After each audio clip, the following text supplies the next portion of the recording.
Welcome to the Run for God Run Club, where you will find God in a runner's space. Welcome to the Run for God Run Club. This is your one stop each week to be motivated and inspired to get off the couch and onto the running trail where you can, in turn, inspire others to do the same. Let's learn, laugh, and leap into running together, giving God the glory for what we are able to do in His name.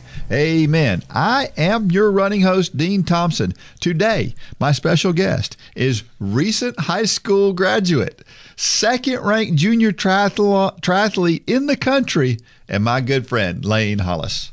Thank you, Dean. It's very nice to be here. And I do want to, just a disclaimer, probably currently like third or fourth. Don't want to Yeah, well, okay. All right, fair enough, fair enough. But yeah, I'm glad to be back on. All right. So let me ask, are you getting enough nourishment for running? Well, how about for life? We're going to talk about that in this week's story. And then in Dean's Thoughts, I'm going to ask the question, have you ever realized after something was gone that it was way more important than you thought it was? Well, I just did that this past week, and I'm going to share that. So, all right. So you're all graduated now. I am. Feels good, huh? I am. It does feel good. It feels different. It honestly just feels like, it kind of feels normal.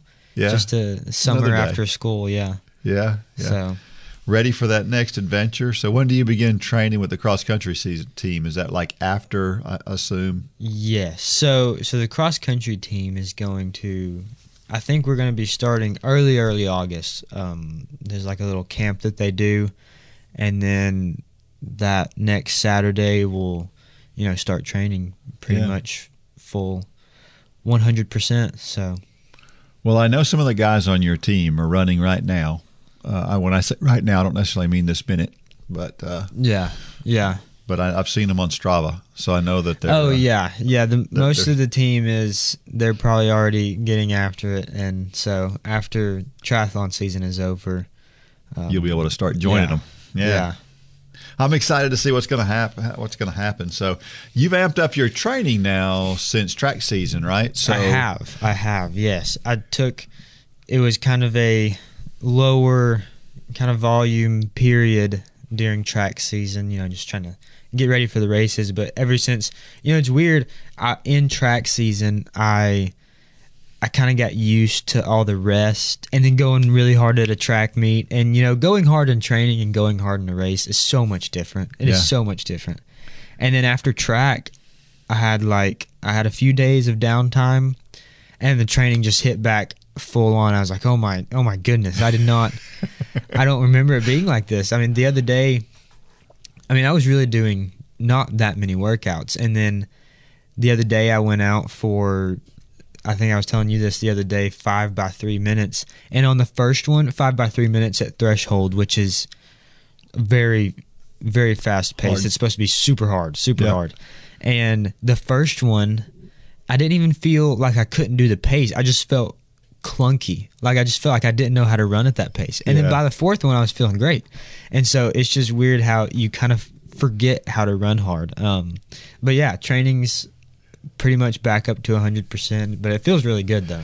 Yeah. Well, that's pretty awesome. So tell everybody from a triathlon standpoint, what are the distances in the events that you participate in? So I do, in the triathlons that I do, which is junior elite, we do I'm pretty sure it's just a sprint. And so it's a half-mile swim, 750 meters, and then a 20K bike, so it's like 12-ish miles, and then a 5K run, which I'm sure everybody listening to this knows what that is. Yeah. And so, those are the distances. And you do all that in what? Just a hair over 50 minutes, typically? Yeah, 53-ish minutes. Yeah. It kind of varies, but yeah, somewhere in that ballpark. Wow. And this ITU style racing that you guys do, way different than what people see. If you've ever been on television and you've watched the Ironman triathlon in Hawaii, this is not that. Not at all. This is way different. I always get the questions, when people hear that I'm ranked third or whatever, or whenever they find out that I'm halfway decent, they're like, well, have you done the Ironman? Have you done the Ironman? Have you done the Ironman? And it's just I don't know. It's such a different ball game. Yeah. Like, I'm sure I could do an Ironman, but as of right now, I just don't think I think the mental game in an Ironman is so much different. It's so much different to hurt super bad for an hour rather than to hurt progressively over 10 hours. Yeah. And so, but yeah, on TV, it's probably the longer stuff. That's what I always tell people. It's the longer stuff. Yeah. But yeah, mine's pretty short, and so. Well, we have a sponsor for this week's podcast, and it is Gathered Goods. It's a special kind of produce market. It only happens a handful of times a year, and it's run by Casey Carpenter, which is a household name here in Dalton. They provide the freshest produce shipped in just days before the sale. Sometimes even the day of the sale. They've just gotten this stuff in. It's just been picked, right? Yeah. Really fresh. The variety of goods they bring in is unreal, and it's really a great organization. So if you live anywhere nearby, be on the lookout for that from the Gathered Goods group.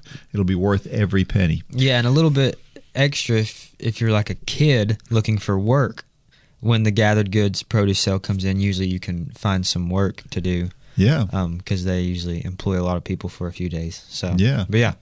I've gotten some of those really? goods, and they are good. Yes, I got a box full here not too long ago. And then Casey also has been very generous to Dalton State Athletics in helping us in a number of ways, both opening up his restaurant on days off for tournaments and things, and in addition to just supporting us financially in some ways. So Casey's been a great guy and a great friend to Run for God, a great friend to Dalton State. He's just a great guy in the community. Yeah. As you said. Our Facebook post this week is from Jean Waddell Morrison, and it is this. This was a celebration day.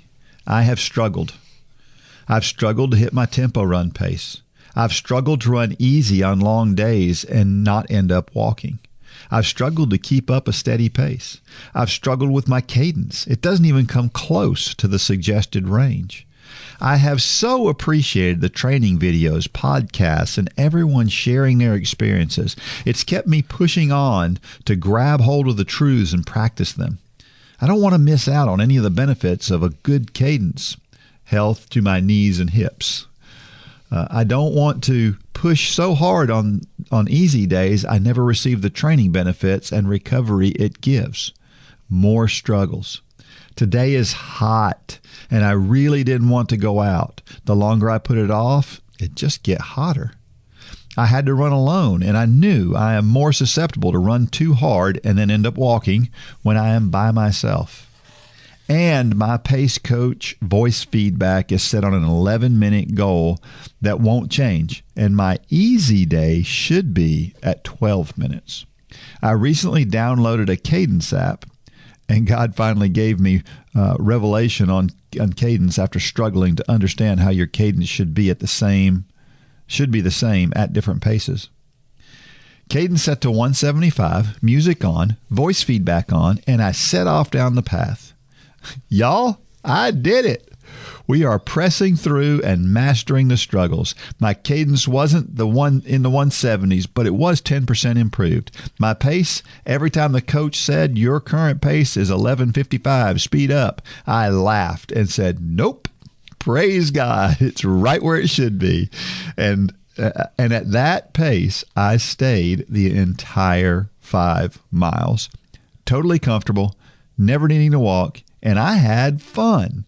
Just a delight over moving and feeling good. My knees never bothered me, and I kept a steady pace. I am feeling good. Giddy over the improvements, seeing fruit and embracing the training. Just praising God in this journey. Man, oh man, we've all been on that struggle bus, haven't we? Yeah, I feel that one. But we've all come through those struggle buses and found something on the other side, just like she did in this case. What a great story that was from her. And man, the way you guys share that on Facebook is so encouraging to so many people. I am sure there's a bunch of people that were struggling while they read that and thought, it's around the corner, it's coming. And it is coming. Yeah. It is coming. I remember when you were struggling with tempo runs. Yeah, I was about to say that story is just so relevant to me and my struggle with tempo runs. I was actually talking about tempo runs last time I was on here. Yeah, how just awful they are, but they do make you so much better. And tempo runs is just one of those things that you just like keep doing it, and it'll click one day. At least for sometimes you get progressively better, but with me I feel like it was kind of a click that you just have to keep grinding, and one day it'll come. But yeah, it was like a switch. I remember it. Our trivia question from last week was this. There is a lady who competed for both South Africa and Great Britain in the 80s in the Olympics. She ran the 3,000 meters in both. Who is she? What was unusual about the way she ran? And why did she compete for 2 different countries? That's a lot of questions for one person, but this is such an interesting story, and this one is going to force you to really do some research because now I've been around that long. I was really focused on track and field at the time because this was in high school when she first came out, and so I was really focused on it. But the lady's name is Zola Budd, or Zola. It's Pieters. I'm not even sure how you say her last name, but Peters. I have no idea how you say the last name she has currently, but it was Zola Budd at the time, and I love that name. Yeah, I just love that name. She was born in South Africa, so she was a South African middle and long distance runner. She was born in 1966, so she's 1 year younger than I am. She competed at the 1984 Olympics for Great Britain and the 1992 Olympics for South Africa.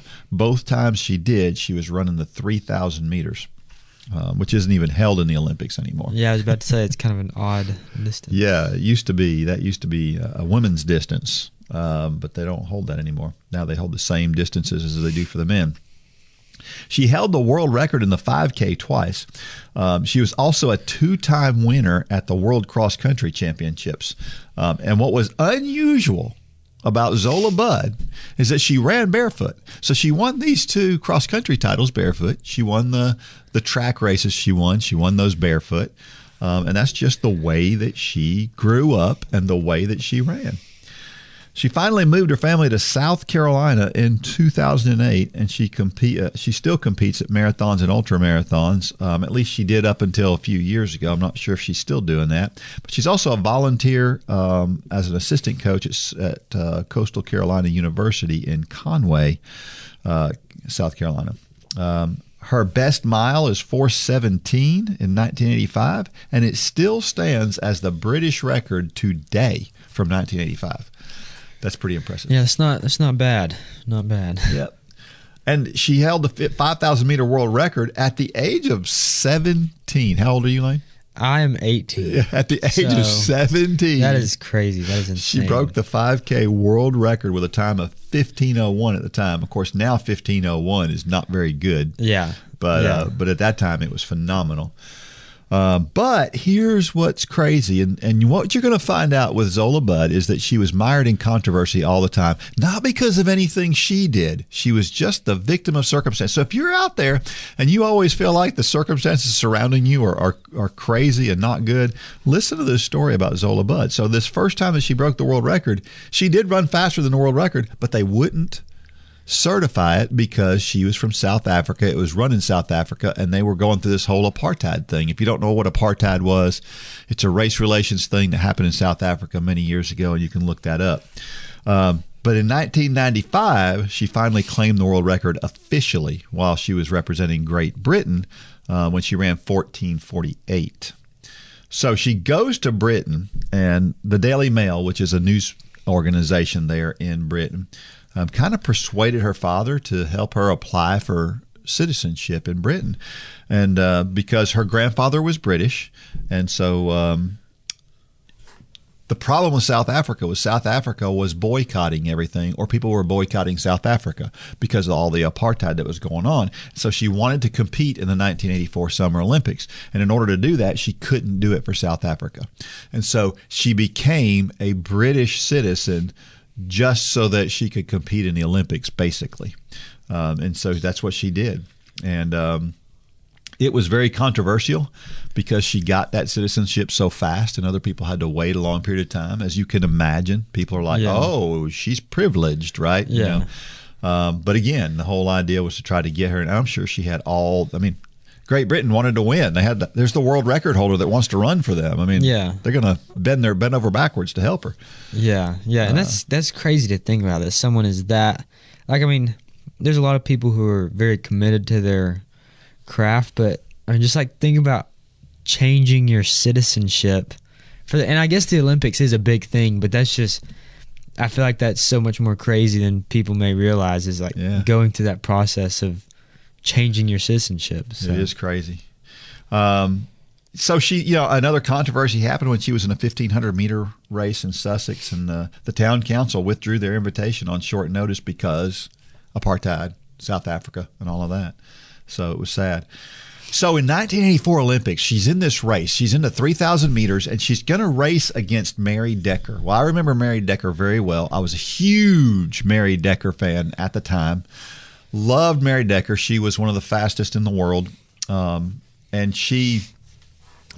there was another lady by the name of Marichika Puika. And Marichika Puika had set the fastest time for that year, but nobody was talking about her. This was all about Mary Decker and Zola Budd, and there were some others in there that were pretty fast too. But from the beginning, Mary Decker was big about going out hard. And the thing about Decker and Budd both were that they never ran in a pack. They were both so fast, and there was no competition around them. They never had to run in a pack. And so getting into the Olympics, they were having to run in a pack, and it was completely foreign to them. And you can imagine, you've been in packs. Yeah. It's a little uncomfortable, a little unnerving. You're close, and you're bumping some elbows and things. And so they get out there. Well, Mary Decker goes out to the front, and then when the pace slowed just a hair, Zola Budd takes the lead. And as she takes the lead, she goes around everybody. And as she kind of comes back in toward the inside, and she clips Mary Decker just a little bit. And there's a little bit of a trip, and you see a little bit of a bobble, and then they kind of get themselves righted back up, and then just like a second later, boom, it happens again. Mary Decker goes down on the inside of the track. She winds up hurting her hip. She can't finish the race. Zola Budd, who looks up to Mary Decker. Mary Decker's an older lady who runs faster than her, and she's looking at her as if she's like her idol, and she's just caused her to be out of the Olympics. And so she was devastated. She winds up falling back to, I think she finished 7th in the race, and not running her best race. If you want to look at that race, you can go online and you can look at it and you can see it. It's heartbreaking. It was so heartbreaking. There's a famous picture out there of Mary Decker after she had fallen down, and she's looking down the track, and her arm is up, and she's just crying. You can just see the look on her face like, oh my gosh, my Olympic dream just shattered. Yeah. So that was another controversy that Budd was in. It wasn't her fault. It wasn't really anybody's fault. And now to this day, if you ask both of them about it, they'll both tell you, I don't think anybody's fault. We just didn't understand how to run in a pack at the time, and about how to give space for other people. So anyway, she didn't run very fast. She winds up finishing 7th, and it was a terrible thing. But the IAAF found that nobody was at fault. And as a matter of fact, a Decker quote says, "The reason I fell, some people think she tripped me deliberately. I happen to know that wasn't the case at all. The reason I fell is because I am and was very inexperienced in running in a pack." So she said that herself. So that's kind of just the way that it works. International competition, she competed for the UK in 1985 and 86 in the World Cross Country Championships, and she won those two, which is just crazy because that is a tough race to win. Yeah, the World Cross Country Championships is not cross country. There's so many factors, and so to be able to win something like that 2 years in a row is crazy. Yep. And so she got better and better as she went on. She set some UK and Commonwealth records for the 1,500 meters. She eventually ran 3:59. She ran 4:17 for the mile. She ran 8:28 eventually for the 3,000.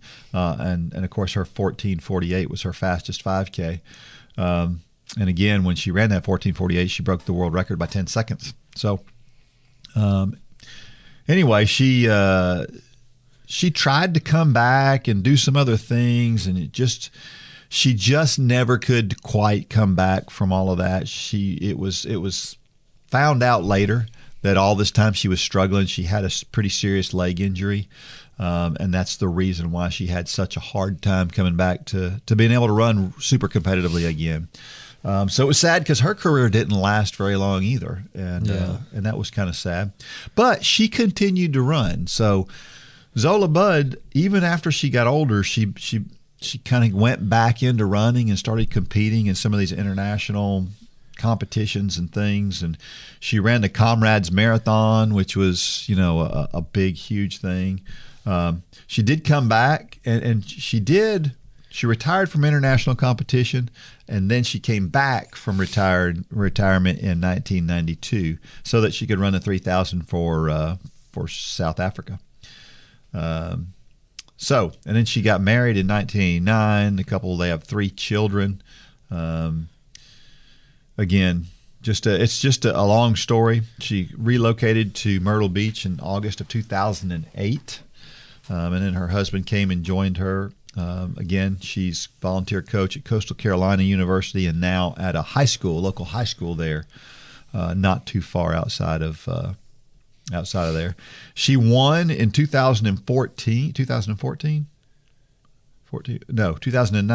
She won the Myrtle Beach Half Marathon, which is interesting because I've won the Myrtle Beach Marathon. Yeah, you've won that. Yeah, so that's fun to know I've got something in common with Zola Budd.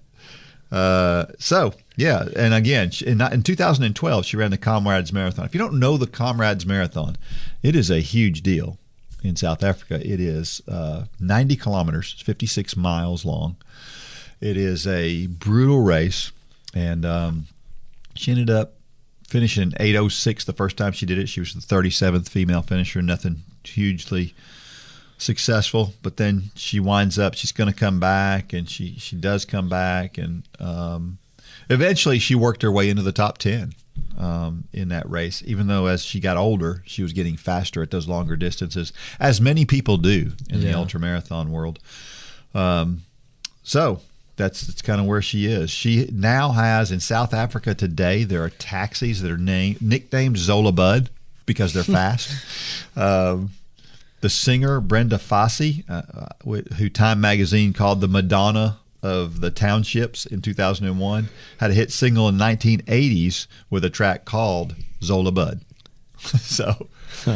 But all of this stuff, all of these things kept happening to her. She had some controversy when she was in the Comrades Marathon where apparently there was like this little tag you're supposed to wear on your bib, and she didn't wear the tag, and so they disqualified her from one of the awards because she didn't wear this little tag. Well, it turns out there were other people in the race that didn't wear the tag too. And anyway, she just found herself in the middle of these controversies over and over again. Yeah, poor lady. But she keeps moving along. And it's funny because I say it's funny. It's coincidental that she comes out of South Africa, which the entire country was mired in conflict and controversy at the time that she was born. So, so very interesting. And there was even controversy with her husband at one time. They were saying her husband was messing around with some model or something. And it was just one thing after another. But here's what it comes down to. The lady just loves to run. She just seems to love to run, and she wants to be around running and be part of it. And that is way more than anybody wanted to know about Zola Budd. And you can look at that story and say, well, she must have had a miserable life. But she obviously just kept coming back to running. And so she always ran. And so, that was her constant. Yeah, that was her constant. It was probably all the controversy and the fame and like all the winning and stuff.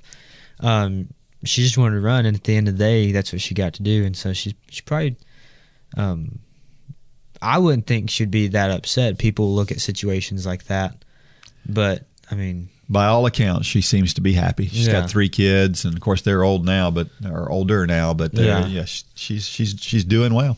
Yeah. All right, we are sponsored by J Radio, the world's greatest digital platform. Go out there and check it out. As a mom, I want to make sure we choose a cereal that's not entirely derived from sugar. Their car seats have to be nationally CPS certified, and their first car has to have every possible safety feature known to man. I just want to do my best to make sure that they're safe. One thing I don't have to worry about is the content they hear on J Radio. Not only do they love the music, but I know it's only going to be a positive message that I would approve of. Now, if I could just figure out how to get my youngest from sticking everything up his nose. Sign up at jradio.com and download the new J Radio app in your app store.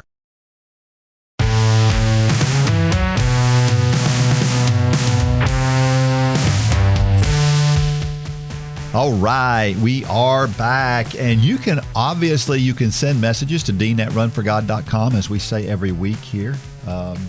Check out Run for God Run Club. If you don't know about Run Club, go online and go to runforgodrunclub.com and find out more about what Run Club is about, because there's so much more to Run Club than this podcast, and you will want to check that out.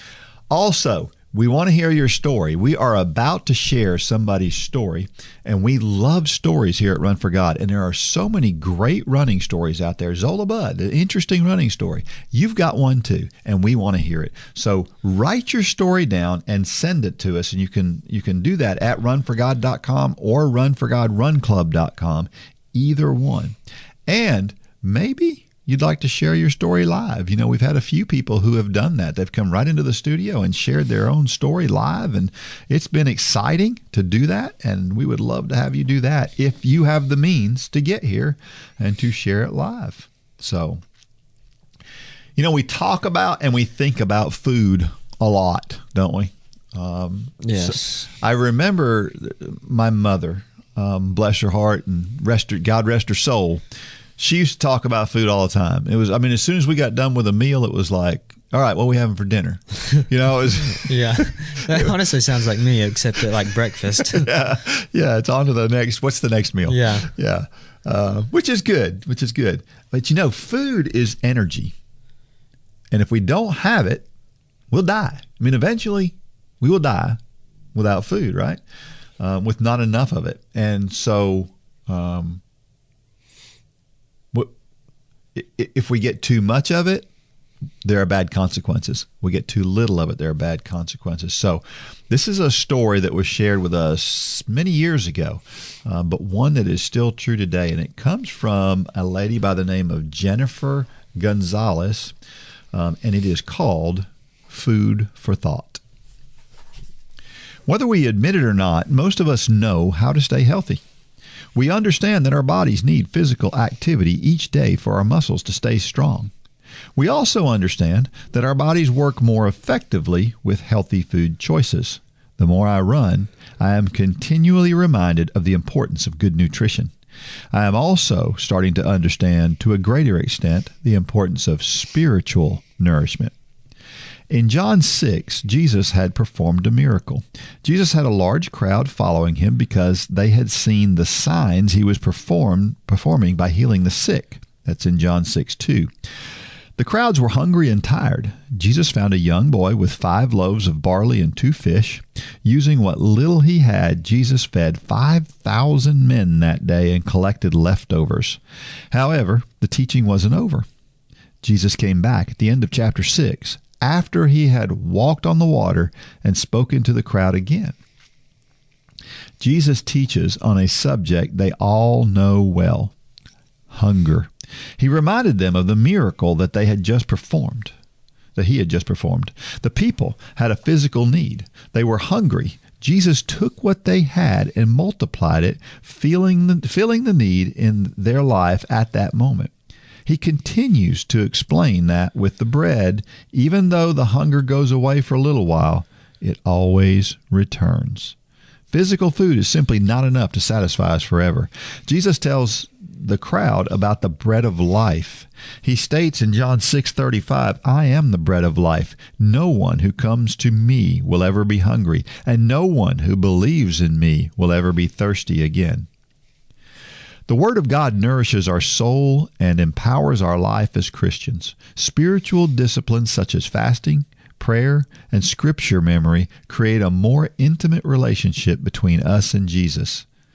How sweet your word to my taste, sweeter than honey in my mouth. That's Psalm 119, 103. Spending time with Jesus is as essential for spiritual growth and contentment as eating and breathing is to our physical bodies. We will die without him. However, so many of us are weak spiritually and don't understand why. Let's use our physical bodies as an analogy. Our bodies require constant energy from food. We give our bodies at least 3 meals a day, 7 days a week. We are starving if we go for a few hours without feeding our physical bodies. In fact, research is proving that eating every 2 to 3 hours during the day will maintain blood sugar levels and keep cravings at bay. Small amounts of food throughout our day seem to be the best way to energize our body and allow us to work at our full potential. We could probably skip a few meals and be no worse for the wear. If, however, we begin skipping entire days of nourishment, we would begin to feel the effects. We would become sickly and weak. We would not feel our best or work at our full potential. If our physical bodies require 21 meals a week plus snacks to stay well, how do we expect our spiritual souls to live on 3 meals of living bread a week? You see, as Christians, we tend to believe that going to church a couple of times a week should provide enough nourishment to satisfy, even as our bodies could never live off 3 meals a week, regardless of how healthy those meals are. How do we ever expect to be spiritually healthy if we only eat of the Word on Sundays and Wednesdays at church? More than that, we aren't really feasting. The pastor or teacher has spent time in the Word studying and praying. They have feasted on the bread of life.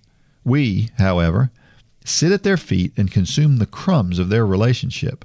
Most of us are living off a couple of crumbs a week and wonder why we are weak, frail, unsatisfied, and ineffective. Should we not be feasting ourselves every day? Wouldn't we be more spiritually healthy if our nourishment was continual throughout the day, every day? Being in the world daily and spending quality time with Jesus is essential to living a life of faith. Relationships take time. The Bible is clear that the devil is prowling about like a roaring lion. That's 1 Peter 5:8. If you have ever watched a show about nature, you soon realize that lions do not go after the strong. When a lion is stalking its prey, it will carefully choose the antelope or gazelle at the back of the pack. They will pick the one that doesn't seem quite as strong as the others. The sick, the weak, the ones that won't be able to fight back, the ones that can't run as fast. That is the prey that is chosen. How many of us are just like that weak prey? When Satan decides to attack our homes, families, churches, or communities, are we strong enough to fight? Are we grounded in the Word of God? Have we been feasting on the bread of life? Do we have the strength and energy to fight the schemes of the devil? Do we have the stamina to flee temptation and run the race of truth that we have been called to? Or do we tire easily? Are we weak? Are we crippled by our lack of spiritual food? If we're living on mere crumbs each week, we cannot expect to be strong enough to fight the fight that we have been called to. Healthy food is essential to our physical health. What we eat determines our energy, stamina, and endurance. Health food is better at developing muscle that makes us strong. The same is true for our spiritual food. We must be spending time in the Word of God daily. The more time we spend in the Word, the more we realize how weak we were before. The more time we spend, the more we learn about the character of Christ. The more time we spend, the more we will experience and the stronger we will become. We must develop the spiritual muscles in our lives that will develop and strengthen us. We must feast on the bread of life continually. Then we will go from being prey to being vessels usable by the Creator of the universe. Taste and see. Man, Jesus is teaching here on a subject they all know very, very well here in this area at this time. We take for granted food these days. Yeah. How easy it is to get food. Yes. I mean, they didn't have grocery stores. They didn't have McDonald's even. We give McDonald's a hard time because we think it's not healthy food. They didn't. They would have loved to have access to a McDonald's, right? Yeah. Yeah. I don't know how much we think about how significant hunger was in that day and time. And that analogy is so spot on. I was going to say that analogy is I've never really thought about it that way, but that is so true because it's in the same way people who say I'm going to get healthy. I'm going to get physically fit and I'm going to get healthy. And they go do like the gym on January 1st. Yeah. And they say I'm going to get healthy and they get this plate and they've got like this nice grilled chicken and stuff and they've got this salad and everything looks so good and it is good and they eat it for 2 days and they stop. Yep. And they kind of do that every few months and that is such a good way to put it.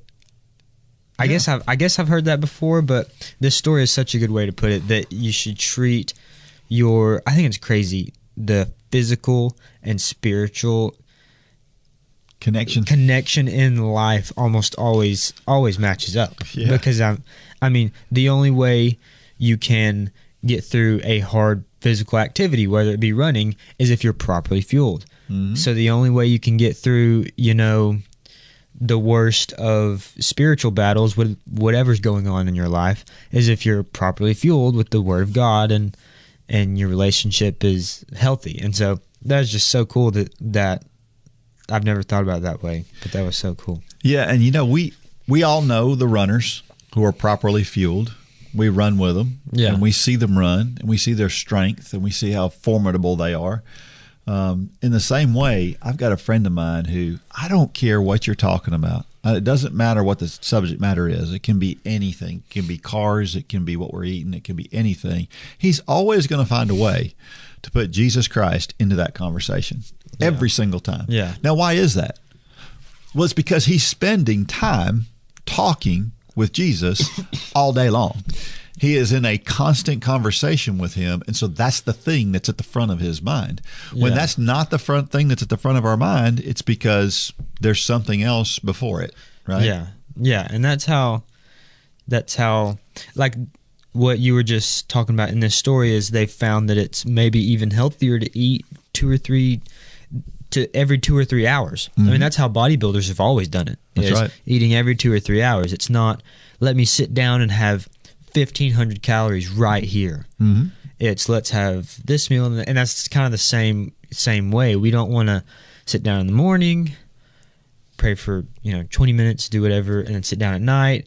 And we don't want it to be something that we don't want it to be so. At least in my opinion, we don't want it to be so organized to where you're like. Now you do need an organized quiet time, but just like your friends, you go to school. And you start talking to your friends, and I think that's kind of the same way our relationship should be with God. Is you just start talking. And I also thought it was crazy how you were talking about a long time ago they didn't have the food that we have now, and that's crazy how it works with the spiritual side too. Last time I was here, I talked about how Job didn't have. Or I guess Job did have the 10 Commandments, but Job didn't have, the Bible.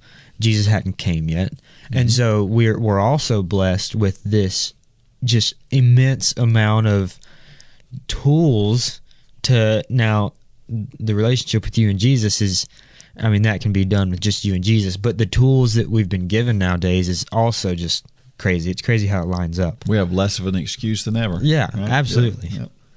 Our scripture reference, John 6:7-14. Philip answered him, 200 denarii worth of bread is not sufficient for them, that every one of them may have a little. One of his disciples, Andrew, Simon Peter's brother, said to him, there is a lad here who has 5 barley loaves and 2 small fish, but what are they among so many? Then Jesus said, make the people sit down. Now there was much grass in place, so the men sat down, in number about 5,000. And Jesus took the loaves, and when he had given thanks, he distributed them to the disciples, and the disciples to those sitting down, and likewise of the fish, as much as they wanted. So when they were filled, he said to his disciples, "Gather up the fragments that remain, so that nothing is lost." Therefore they gathered them up, and filled 12 baskets with the fragments of the 5 barley loaves, which were left over by those who had eaten. Then those men, when they had seen the sign that Jesus did, said, "This is truly the prophet who is to come into the world." They recognized who Jesus was. This is interesting because I saw something recently, and it was a video of somebody who said that Christians are all hypocrites because Jesus said to pray in private. And Jesus did say twice to pray in private. The context is important, though. The context is, don't make a show of prayer. And in this context, here's Jesus in front of people giving thanks for this bread, which is praying. And that's an important thing for us to do. And even Jesus himself was given thanks for what he was given. Isn't that? Yeah. That's impactful to me. Jesus doesn't have to give thanks for that. Jesus knows what's about to happen. Yeah. But he takes the time to do that anyway, right? Yeah. It's pretty cool. It's a great story about God's provision. This is the only miracle other than the resurrection that is mentioned in all 4 books of the 4 Gospels, which I thought was interesting. I never really thought about that. Really? But it must have made a huge impact on all the disciples in order for them to all have remembered this one to write it down, right? Yeah. Yep. Mm-hmm. We have to trust God with what we have, and he's going to do the rest. Just recently I made a terrible mistake. I'm not going to talk about what the mistake was, but it was a bad one. It cost me a lot of money, and I could have gotten by without spending that money, right? I could have said, "This is okay. It's just what it is. It is what it is. There's nothing I can do about it."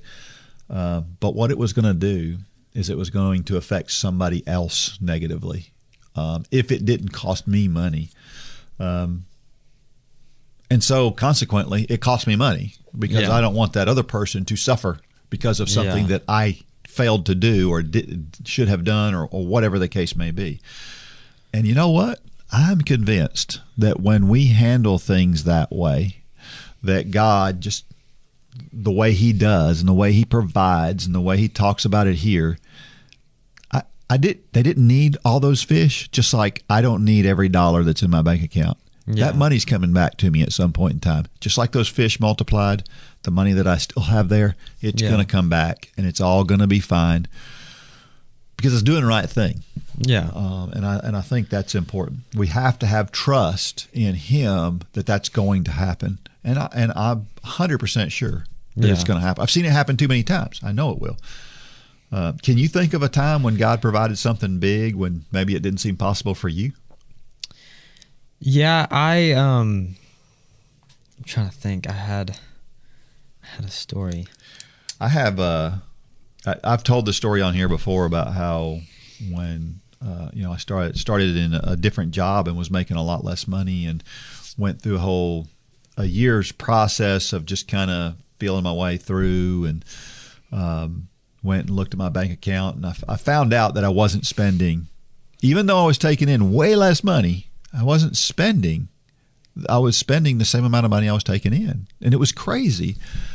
And God did a couple of things just to drive the point home to say, I've got you doing what I want you to do. Don't worry about money. And so I've seen him provide over and over and over again. So, yeah. All right. Another verse of Scripture, 1 Peter 5:8. Be sober, be vigilant, because your adversary, the devil, walks about like a roaring lion, seeking whom he may devour. I think the key here is to be sober and vigilant. What is that? To be sober and vigilant. And we got to be alert to the possibilities, right? and take them seriously. And I think that we don't take them seriously. And I'll give you an example. They call it the Billy Graham rule, where you don't ride in a vehicle by yourself with a single woman. Yeah. That's not your wife. Yeah. Because they call it the Mike Pence rule too. Because people can talk and people can be tempted too. It's not just a matter of what people might think. It's a matter of don't put yourself in a bad position where bad things can happen. Yeah. And that's being sober. That's being vigilant. And that's just being smart. Yeah. is what it is. And it's, everyone, there's a lot of people who are always out looking for stuff like that. Just ready to take that opportunity to say, well, I saw Dean doing whatever. Yeah. And so that's that verse is that verse kind of confirms that even in today's time, my dad always says, like, protect your testimony. Yeah. And that just kind of drives that home, that even in today's time, especially in today's times, protecting your testimony is super important. That's the way you be sober and be vigilant. Yeah. It's sort of like the old joke. You talk about the lion getting you. You don't have to be faster than the lion to stay away from the lion. You just got to be faster than the other guy that you're with. Yeah. So you got to be smart, smart enough. Yeah. Satan picks on our weaknesses, and the truth is sometimes I think we think that we've done such a good job of shoring things up. We don't have weaknesses. We all have weaknesses. Yeah. Every single one of us. Yeah. From a running standpoint, I can think about this. I'm a terrible hill runner. I'm awful on hills. And there was a guy that I used to race all the time, and he knew that. And he would just run away from me on the hills because he knew I couldn't hang with him on the hills. Now, we would stay even the rest of the race, but every time we hit a hill, he'd pull a little further away. Yeah. And I can just remember that because he was taking advantage of my weakness. Yeah. It was the right thing to do for him. Now, I've been on the other end of that coin where when I was your age, I had a big kick. And so if I could be with you in the last 100 meters, I was going to beat you. And so my only goal, just hang with you till the end. All I had to do was be in the game at the end, and I could win. Yeah. And that was me taking advantage of my strength, but also somebody else's weakness. Yeah. Right? So. Yeah, that's funny because I'm like the complete opposite runner. Yeah. And there kind of the same thing you were talking about. There was a kid that I used to race against. I think he's a grade younger than me, but he's always had a faster kick than me. He's super fast.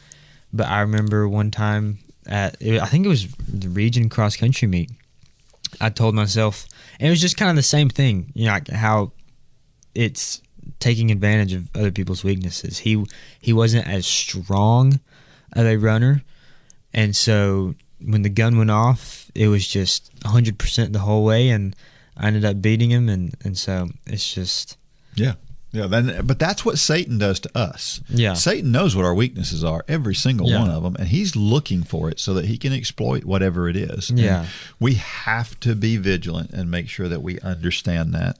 So Psalm 119, 103, how sweet are your words to my taste, sweeter than honey to my mouth. You just mentioned this, that it's really amazing that we have the words of Jesus in print. Yeah. Right? We know what Jesus said. Now, of course, it's been translated and all of that, and some people will argue, I don't care if it's been translated. I don't care that it's maybe filtered just a little bit. We know what Jesus said. Yeah. That's so incredible. Yeah, I was about to say I think that is, and I'm just now thinking about this right now, but the fact of the Bible, the book of the Bible, is really quite an incredible thing, because you got to think about all those years ago. Quite honestly, if something were to happen to me, like it happened to, I don't know, Moses, Abraham, Mary, things like that, I probably wouldn't write it down. Yeah. I mean, I would take it in, and I'd be like, oh my goodness, and I'd probably tell someone, and and I'd thank God for it, but I wouldn't write it down. And so the fact that we have this very detailed story of our God in human form is quite crazy. Yeah. So, it's really impressive that somebody thought to write it down, isn't it? Yeah. Especially at a time too, and you think about this. At that time, writing stuff down wasn't as simple as, we couldn't just pull our phone out and start typing, or even pull out a piece of paper and pen. Yeah. And that also shows you how profound it was, because, Matthew said, okay, this is so crazy, I'm going to take the time to write a book about it. Yeah. And so, Yeah. It was very expensive to do. And, the printing press wasn't even invented until the 15th century. Yeah. So for many, many years, people didn't have access to everything that we have today. They didn't have access to these words. And again, we take for granted that we have the Bible in our hands. I think it's important for us to realize how significant it is. And this Psalm 119, 103 says, "How sweet are your words to my taste, sweeter than honey to my mouth." It's important for us to understand just how sweet it is, how important it is that we have those words. Yeah. Question 1. How much time each day are you setting aside for time with the Savior? This is straight up meddling here, isn't it? I mean,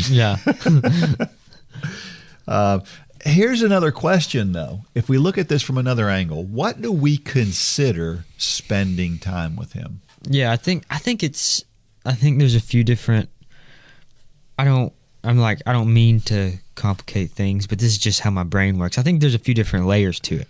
Yeah, to me, I agree. To me, there's the constant daily conversation that you have, but then there's really getting into the Bible and seeing what it says, and kind of like dissecting it and really knowing what's going on. And then there's like the coming to God in prayer formally. I think all of that is necessary. I think, and so I think time with God, yes, and church, being with other believers, and so I think time with God can be broken up a little bit into some different categories, because you can say, I don't know. I mean, you can say, well, I do an hour of quiet time in the morning, and then you have no thought for the rest of the day. And so I don't know. I think it's just a good balance between all 3 or 4 of them. And at least that's my take on it, because I'm a very thinking person, and so the one that I probably spend the most time in is the daily conversation, because I'm kind of like a self-talker, I guess. Yeah. And so a daydreamer, kind of. Yeah, and there are things out there like this podcast. Do you listen to the Unashamed podcast? I do, yes. Well, I mean, that's a good example of a way. I mean, we get some cool stories from those guys. Those guys are hilarious to listen to and all of that. But in the end, the whole thing is grounded in biblical thinking, and they're always talking about, they're going through these books of the Bible. Yeah. And so that's time spent. Now, is it one-on-one with God? No. But it's time learning about Him and doing things. It's exposure. Like in the same way that you don't want to be like, there's all these bad things in the world that we're supposed to not be exposed to, because that can have an impact on us. And so it's the same thing if we do it in opposite. If we're just exposed to it, then that's a form of time. So. Yep, absolutely. So what are we doing with our time all day long? When I'm driving, what am I doing? What am I thinking? I used to have a Sunday school teacher that used to talk about breath prayers. And what she meant by breath prayers were, these are just little short prayers, things as you were talking about, talking with Him all day long. Just these little short snippets of conversation that you have with Him. And she talked about how, you stop at a light. It's a good time to think about. Maybe you're thinking about somebody else. I just had one of my athletes just spent some time in the hospital. And so obviously my brain would go there, and I would think and pray for her just a little bit, maybe a few seconds at a time. That's all God needs. Yeah. Right? Yeah. but things like that just throughout the day. Yeah. Question number 2. If you are feeling weak and frustrated, could it be that you aren't receiving the proper nourishment? How are you going to be intentional this week about feeding your soul?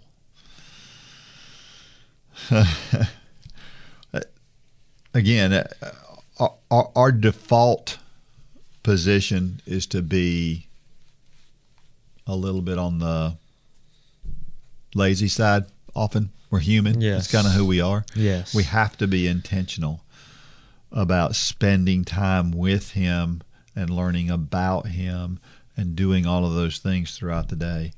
And we have to recognize when we feel weak and frustrated. Yeah. Because that's what happens.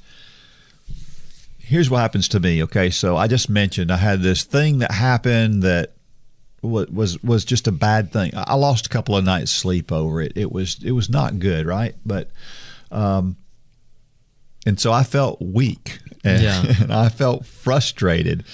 And what was my first initial thought was not necessarily to go, okay, God, what are you trying to teach me here? It was something completely different than that, something much more inappropriate than that, right? And that's our default position because we're human. And the Bible tells us we've all sinned and fall short of the glory of God. And so our brain automatically goes to this spot where you don't want it to go. And then at what point do you rein it in and go, okay, God, focus me back where I should be?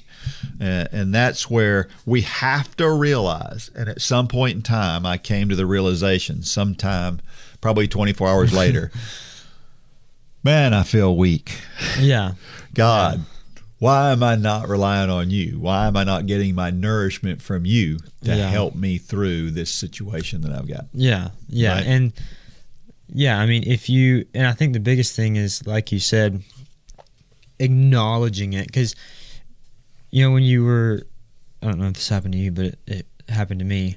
When you're like 5 or 6 and you messed up, and you messed up, but you didn't want to tell your parents about it, and you just had it sitting on your chest. I feel like this is kind of along the same lines.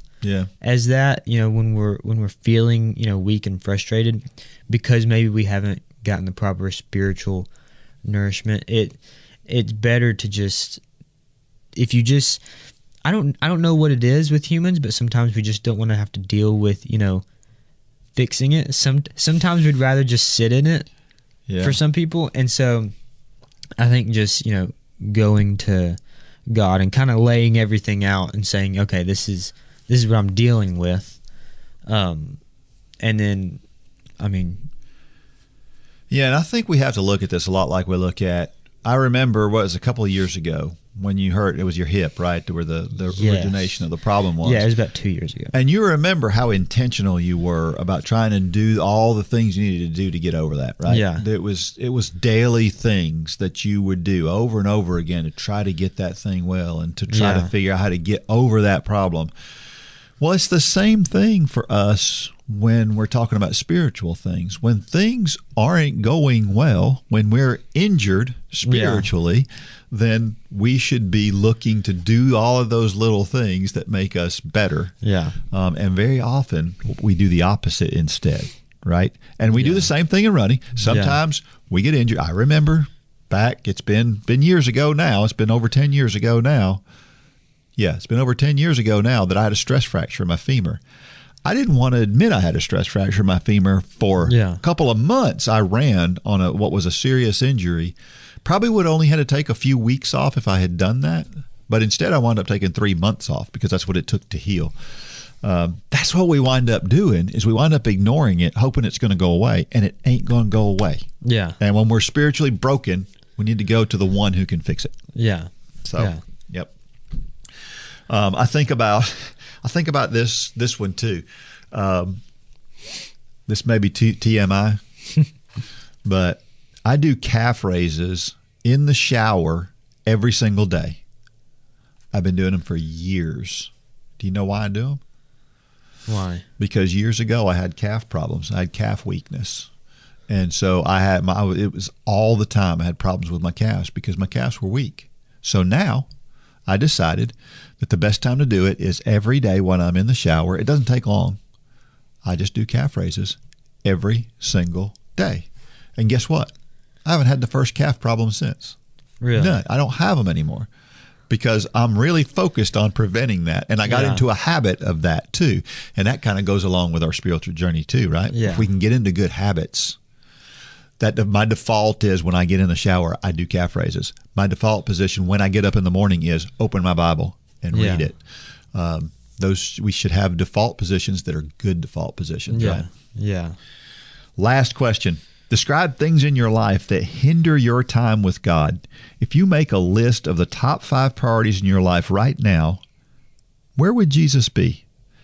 How will you go about placing him first in your life this week? How can you incorporate Jesus into your everyday life and learn to draw strength from him? That's more than just one question, but we all love to say that Jesus is first in our lives. Yeah. But our actions very often say something completely different, don't they? Yes. And I don't think this is a bad idea. This whole idea of making a list occasionally and just being really brutally honest with yourself and saying, okay, how do I really prioritize these things? Yeah. Where do I prioritize my family? Where do I prioritize Jesus? Where do I prioritize my running? Where do I prioritize eating? Yeah. Whatever those major life things are, where are those things in the list of my priorities? Because I think that helps guide us, right? Yeah. We realize where we're deficient when we do that. Yeah, and I think the word priority is good because, I mean, you said we all like to say Jesus is first in our lives, and that is true in that if you were to, ask me, I think it is good to be brutally honest and realize that it's good to realize that sometimes the priorities are not in order. Because I feel like a lot of people, and I fall into the same thing sometimes, is you ask yourself, is God first in my life right now? And you say, well, yeah, because in reality, in the grand scheme of things, if God were to tell me right now, like let's just use triathlons for an example. Mm-hmm. If God were to tell me right now, very clearly you need to quit triathlons, I would, quit it in a heartbeat. So that sometimes that'll make me think, oh, yeah, I mean, I've got it worked out. I've got it worked out. Yeah. But I think really looking at the time and the priority and really breaking it apart and really just, like me, I'm a math person. So literally just breaking the time apart, breaking it up and saying, okay, where am I at? That's just kind of I'm just kind of throwing that out there because I can understand when people say, well, yeah, obviously God is first in my life. Yeah. Because that's what we think. Yeah. In our mind, he is. And I get that. I totally agree with all of that. Here's the thing. When your goal is to be the best triathlete in the country in 19 and under, right? Yeah. Period. That's the goal. Yeah. Now, what does it take to get there? Right? It takes a lot of work, a ton of work. And you know that, and you do all of that work. Yeah. Well, where should our relationship with Christ be? Right? We know what we know what we want that picture to be. And the question is are we doing everything we can do to get ourselves to that point? Yeah. And I think it's just how we go about our daily lives. Because if we're a fitness junkie, we have to get our workouts in. We have to eat our right meals and stuff, and that our relationship with God should be aligned and above that standard. We should want to do all those things. But yeah. Well, here the bottom line for me is that our relationship with God should be one where we feel like He's right there with us all the time. Yeah. Because He is right there with us all the time, right? I think sometimes we look at that and we go, well, it would be nice if God was sitting right here on the couch next to me. Yeah. Well, He is. Yeah. I find it funny, people are like, well, when you really pray, you should just act like God's right there, and just act like as if you're talking to a friend. And it's like, well, you kind of are talking. Like, it's not as if or like you're talking to. I mean, that is something I'm making a lot of. I'm making a lot of statements like we take this for granted, but we do take a lot of things for granted. Mm-hmm. We also take it for granted that we can literally just sit there and talk to our Lord. And so, yeah, don't talk to him as if you're talking to a friend. Talk to him because he should be your friend. And so, yeah. Great word. While you're working hard to keep your body in shape physically, the music you listen to while you run can help keep you in shape spiritually. We've partnered with J Radio to put together a group of running playlists by Dean, Lane, Holly, myself, and others that you hear here on the Run for God podcast. Plus, you can listen to a playlist put together by members of Run Club just like you. Check out the whole station of Run for God playlist at jradio.com and in the J Radio app.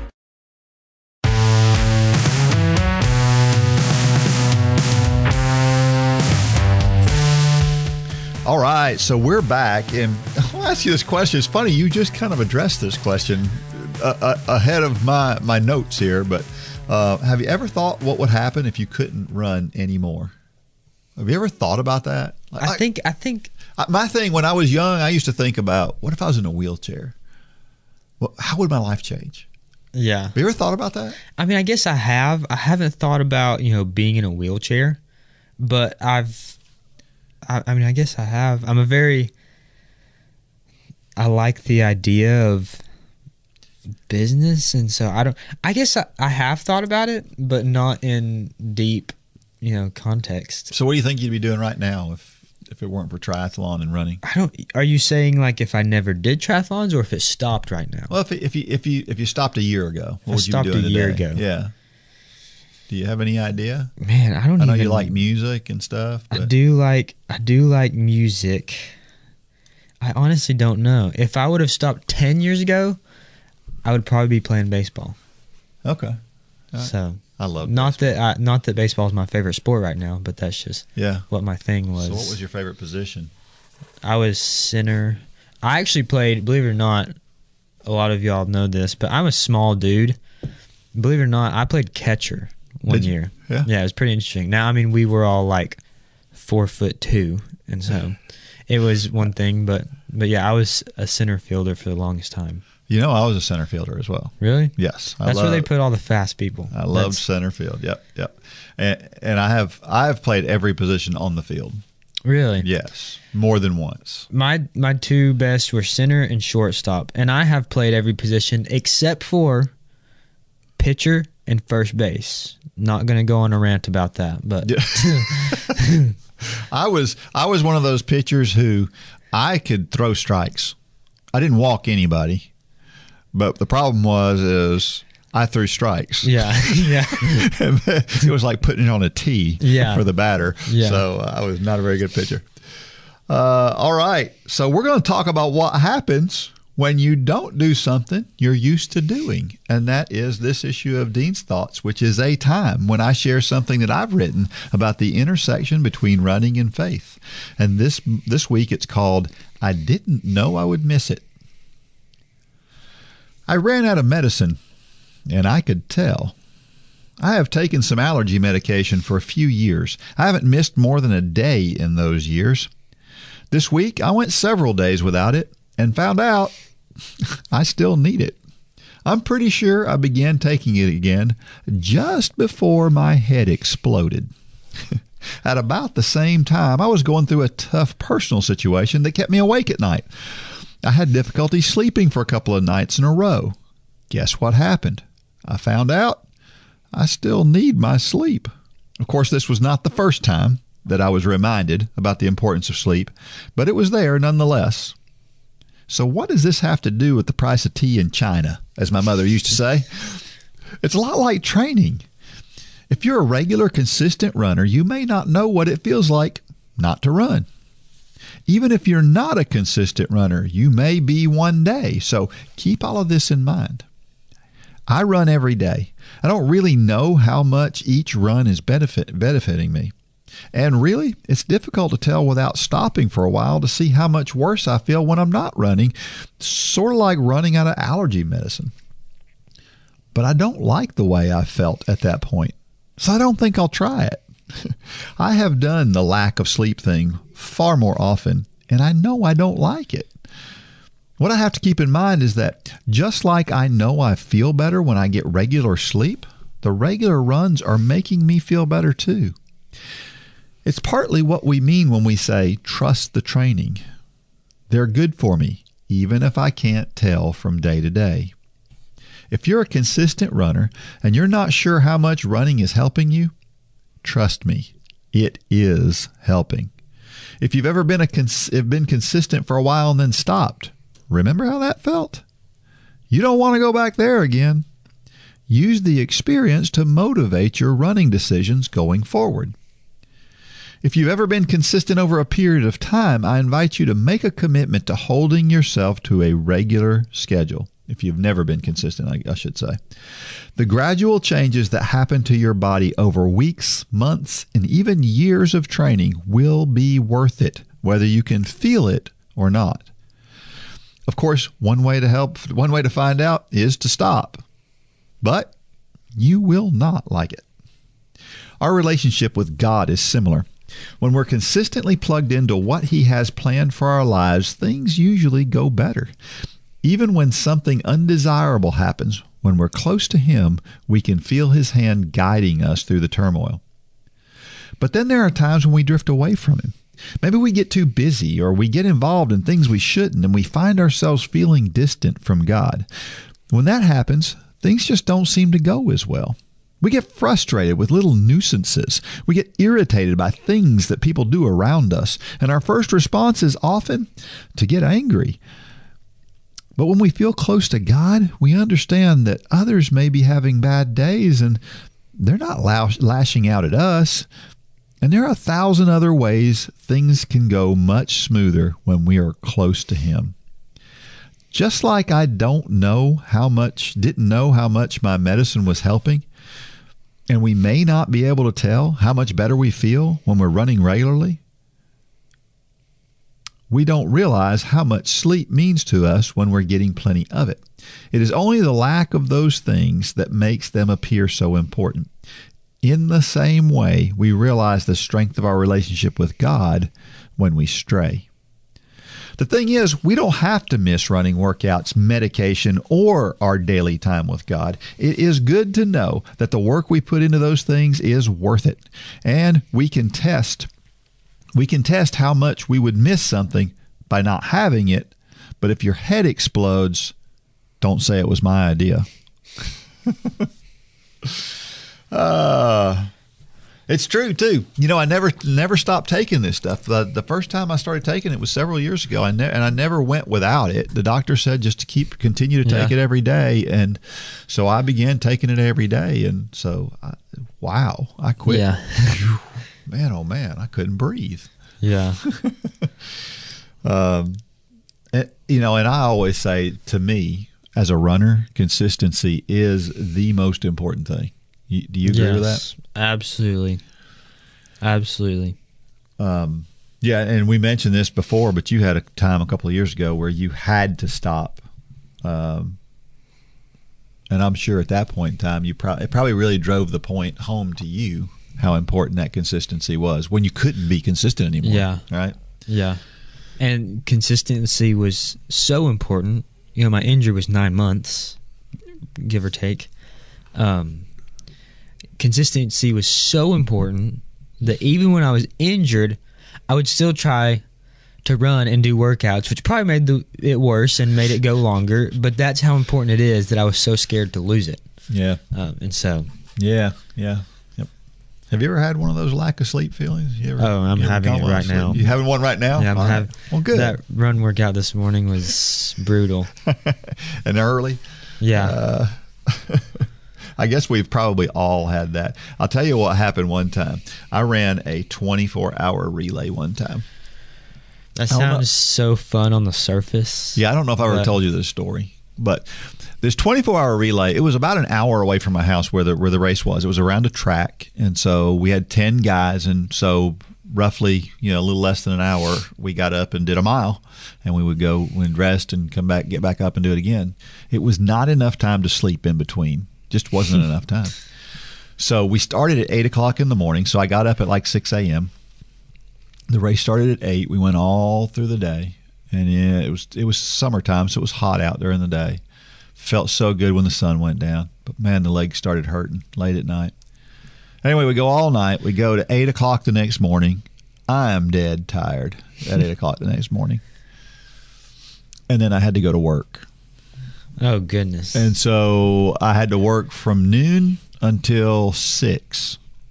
And then at 6 p.m., we had a meeting at work for another 2 hours. And I remember after all of that, finally going to bed. And I remember the next day I had classes the next day. I think was it must have been late spring. I had classes the next day. I didn't go. I couldn't even get out of bed. I was so tired. That's my worst tired feeling. Do you have a tired feeling like that? I have. So okay, I actually just now remember this. When I was in 8th grade, me and my family, with another family, we went to Hawaii. And I'll tell 2 kind of quick stories. The most tired I've ever been was when we were going to Hawaii. I don't remember how long it was that I stayed awake. I just know that when we were getting off the plane in Hawaii, it was such a blur that I don't even remember getting off the plane. I do remember I'm not the type of person that can just go to sleep anywhere. I'm honestly kind of the person that it's kind of hard for me to go to sleep. I'm the one who sits in the bed for like longer than I think I should and try to go to sleep.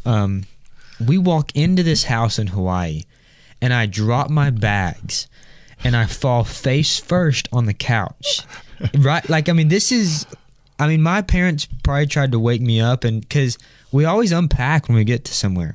I walk in this house and fall face first on this couch and drop my stuff, and I didn't wake up until like 8 that next morning.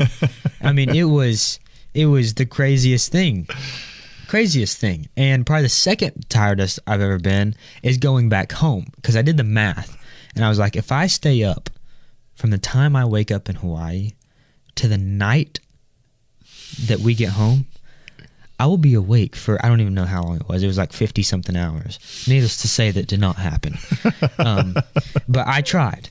And so that is the most tired I've ever been. Yeah.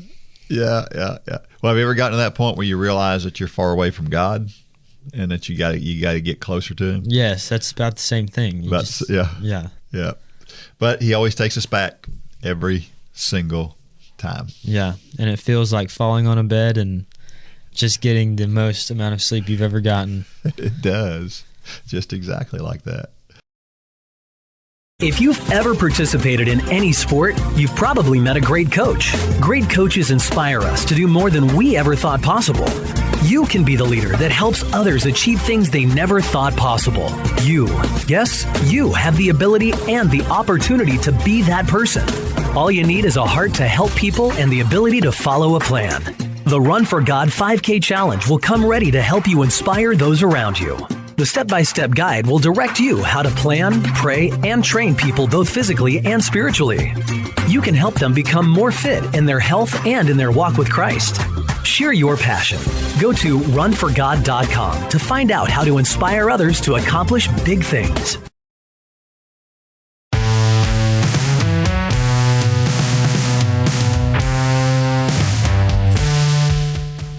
All right, we're back again with Lane Hollis, and we're talking about all things running in God, right? And yes. So, did you see the Adidas Boost games? I meant to watch it, but I did not. I've seen the past like 2 years, but I did not see this year's. I had never seen it before. You hadn't? No, that's really, really strange. They set up this track in downtown Boston on a roadway. Yeah. And so it's just a straightaway, and I guess it's over 200 meters long because they had several 200-meter races on it. Yeah. And it's on Boylston Street, so it's the same street where the Boston Marathon finishes. Yeah. Which is really, really cool. Yeah, it's so interesting. It's almost like a red carpet walk, but for sprinters, and it's so weird. Yeah, and they do some odd distances too. Yeah, they do. Odd events, I guess I should say. They did a 150-meter dash. Yeah. So it's kind of halfway in between the 100 and the 200. And then I saw they did a 200-meter hurdle race. Oh, I didn't even see that. They did a mile. Did you watch the mile? Did they have the mile? I missed part of it. Oh, okay. So they may have. I saw where they did a 600, and it wasn't on that track. Oh, but it was in like a park or something somewhere. Yeah, the mile a couple years ago was kind of interesting because it was one of those it was just straight down the road, and it finished kind of beside that runway type thing. Yeah. And so yeah, it's definitely kind of interesting. Track is big right now. And they keep doing these things. I'm sure the reason they do these Adidas Boost games is to try to make track and field more attractive to people who typically don't like to watch track.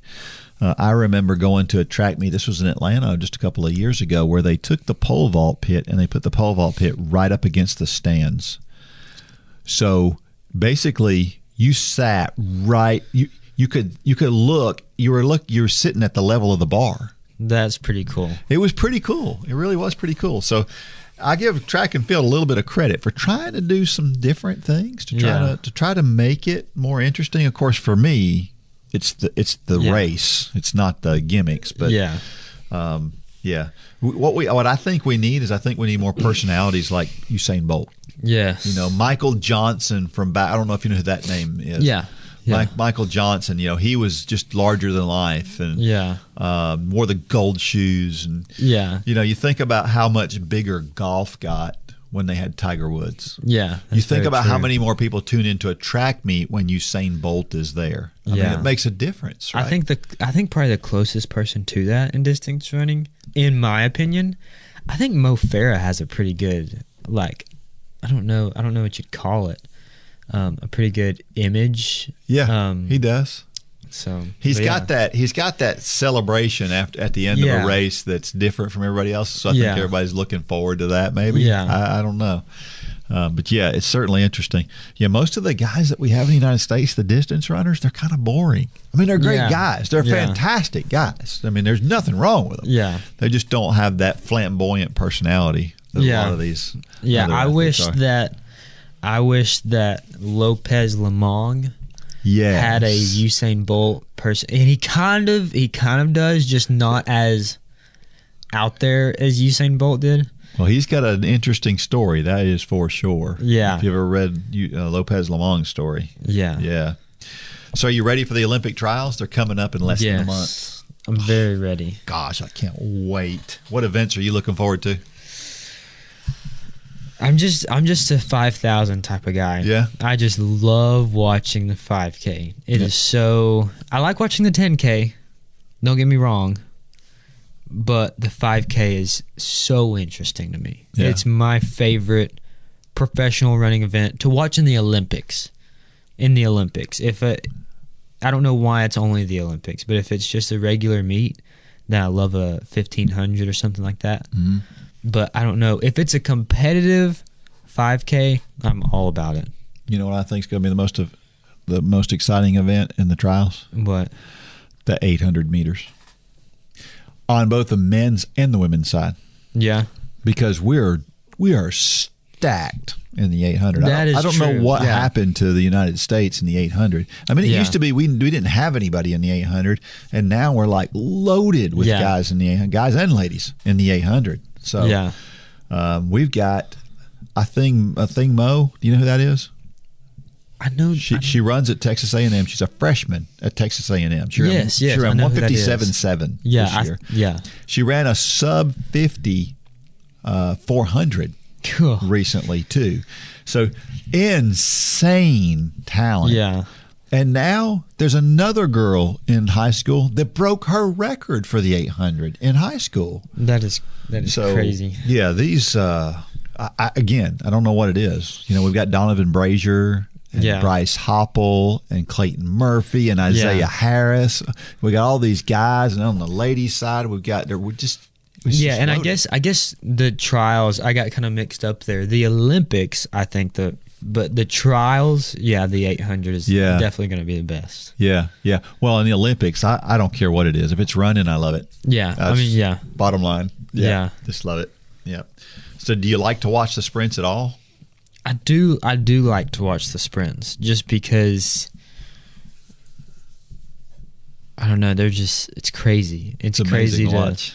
It's crazy. This is a little sidetrack, but did you see Cole Hawker in I don't know what race it was. I think it was the Pac-12 championships. I did not see it, but I heard about it. Yes. Yeah. For all of you out there, you need to look up what was it? Was it the 5K? He won the 5K. He won the 5K. But didn't win the 1,500, I think. I don't remember which one it was, but he had a closing 100 of, I don't even remember. It was like 12.3 or something. It was insane. It was absolutely insane. That's fun to watch. It's going to be interesting this year with the sprints that we've got. We've got the number one sprinter in the world going to be sitting at home on Olympics Day this year because he got caught. He didn't get caught with drugs. He didn't make it to a drug test Christian for the third Coleman? time. Yeah, he's been out for a while, hasn't he? Yeah, that's crazy because he was crazy fast. Now one of our best hopes is a young guy. I mean, an old guy who's like 37. So we'll see what happens. Yeah, we'll see what happens. We've always got some guys. Gatlin. Yeah. He's old. Yeah, But he keeps hanging in there. He keeps doing well. I'm amazed that guy keeps it up. It's like he's to the age now where I look at him and I'm like, there's no way he should be able to run that fast. Yeah. Like when he was 34, I was like, no, he still looks good. Yeah. But now I'm like, he actually looks way older than everyone else. Yeah. So it's crazy. I had a coach when I was in college who held the world record for the 39-year-old 100-yard dash. Really? He ran 9.7 for 100 yards. Oh, my when he was 39 years old. Yeah. So I didn't even know this. Did he go to the Olympics or how big was he? I don't think he ever made it to the Olympics. No. Like I said, he was 39 at this time. So this was, and there have been a lot of guys who've run a lot faster than that to date now because people run later than they used to. Back in that day, nobody did sprints past the age of 30. Yeah.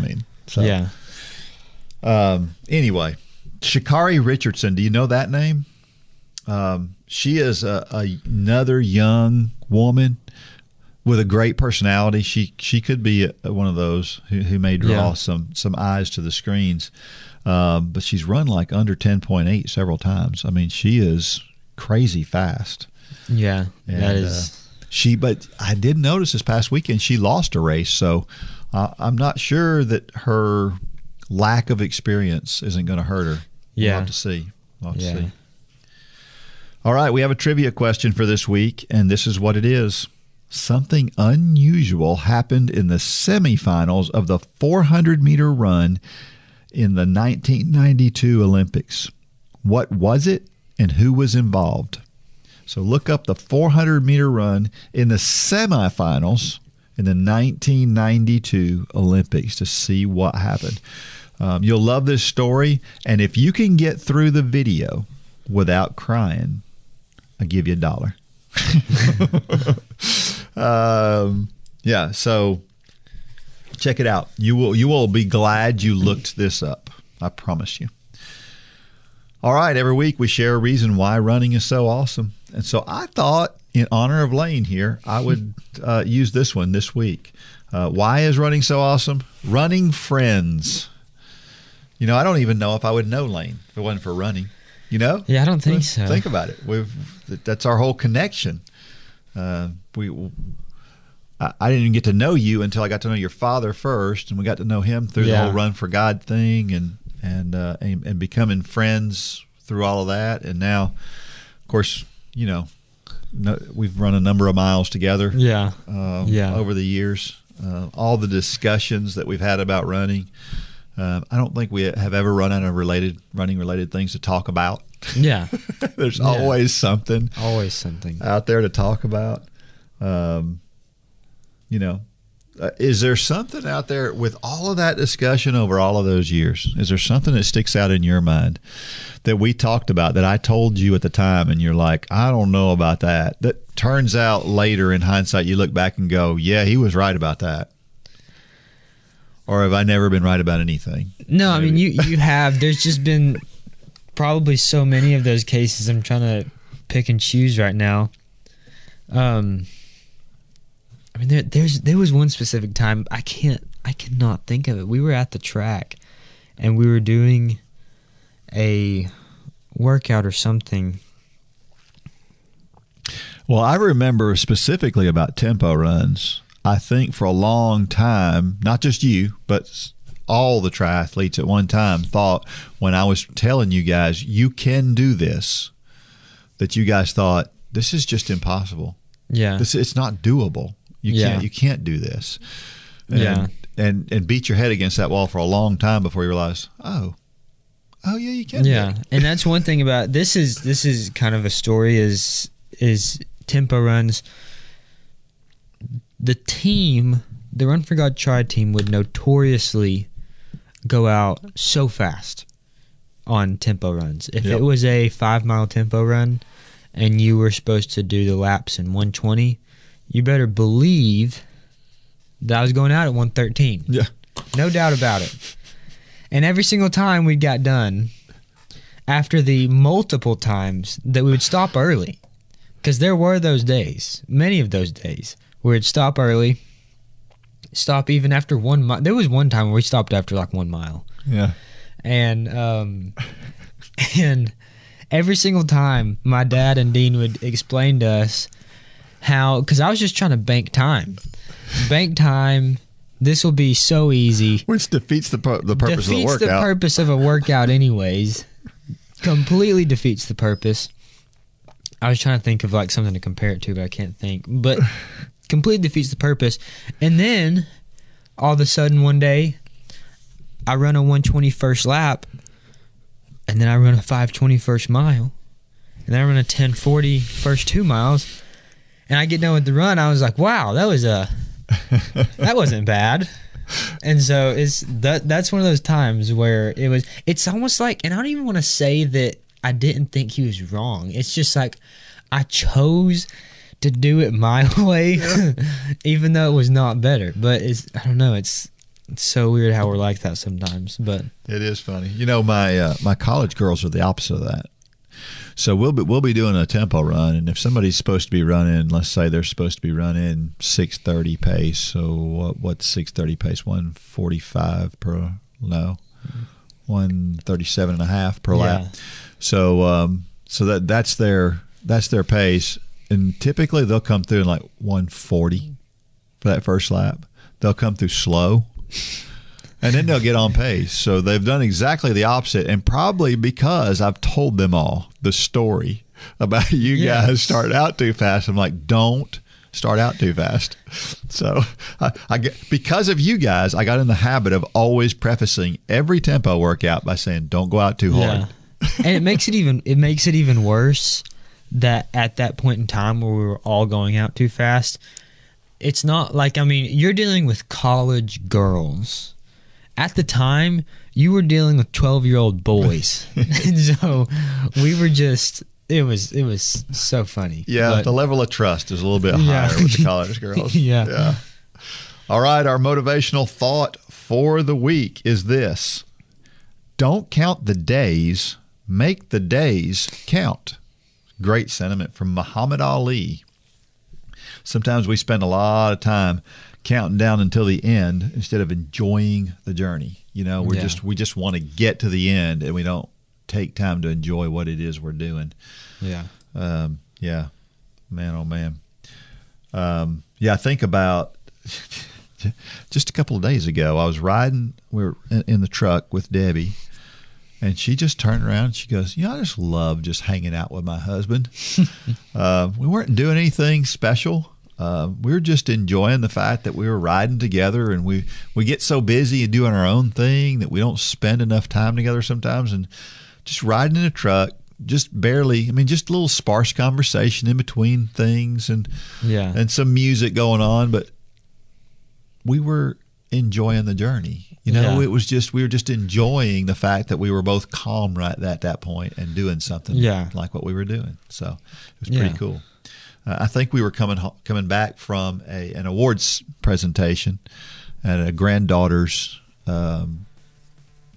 award thing. And so I guess, you can't help but smile and feel good at that point. Yeah. I think that's very true. Like especially in like a cross country season.